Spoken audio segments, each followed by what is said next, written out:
की गोंदवले, सज्जनगड, बेळगाव इत्यादी ठिकाणी समाधीवर अनुग्रह दिला जातो.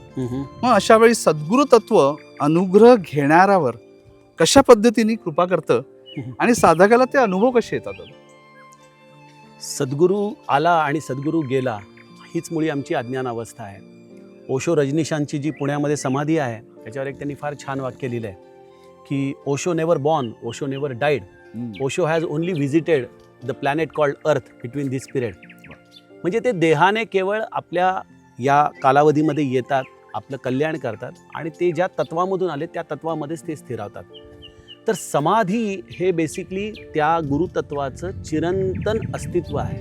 त्या समाधीमध्ये तो निश्चित आहे आणि त्याचा अनुग्रह ते आपल्यावरती करतातच, यात काही शंकाच नाही. पूज्य बाबा बेलसरे गोंदवल्याला त्यांच्या प्रवचनामध्ये फार छान सांगायचे की अनेकदा साधक असं म्हणत असतो की महाराज तुम्ही माझा स्वीकार करा, तुम्ही माझा स्वीकार करा.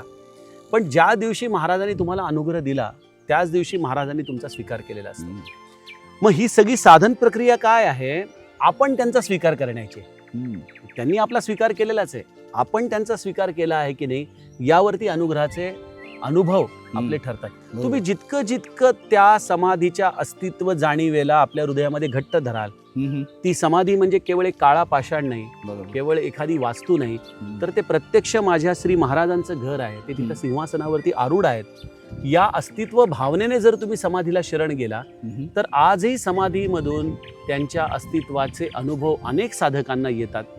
गोंदवल्याचा एक प्रसिद्ध अनुभव आहे की एकदा एक व्यक्ती उत्सवामध्ये यायला गोंदवल्याला निघाला. जुना काळ होता 80-85 सालचा आणि रात्री तेव्हा बसेस नसायच्या.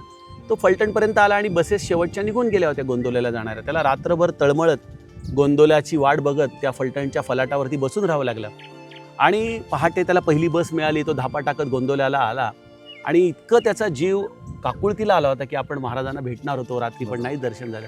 आणि तसाच धावत येऊन तो समाधीजवळ गेला, डोकं टेकवलं तर समाधीमधून एक सिंहगर्जना त्याच्या हृदयामध्ये त्याला ऐकू आली, अरे रात्रीपासून तुझी वाट बघतोय, तू अजूनही आला कसा नाहीस? म्हणजे समाधीचं अस्तित्व हे जीवाच्या तळमळीवरती, त्याला व्याकुळता किती आहे त्याच्यावरती अवलंबून आहे. अन्यथा तो एक प्रकारे काळा पाषाणच आहे, ती देखील एक प्रकारे परमार्थिक कवायतच होऊ शकते. पण ज्याची अस्तित्व भावना आहे त्याने त्यांचा स्वीकार केला आहे, त्याला आजही ते सनातन तत्व दर्शन देतं. त्याला अनुग्रह तर आधीच दिलेला असतोच आणि त्याचं कल्याण देखील या समाधीच्या माध्यमातून होतं.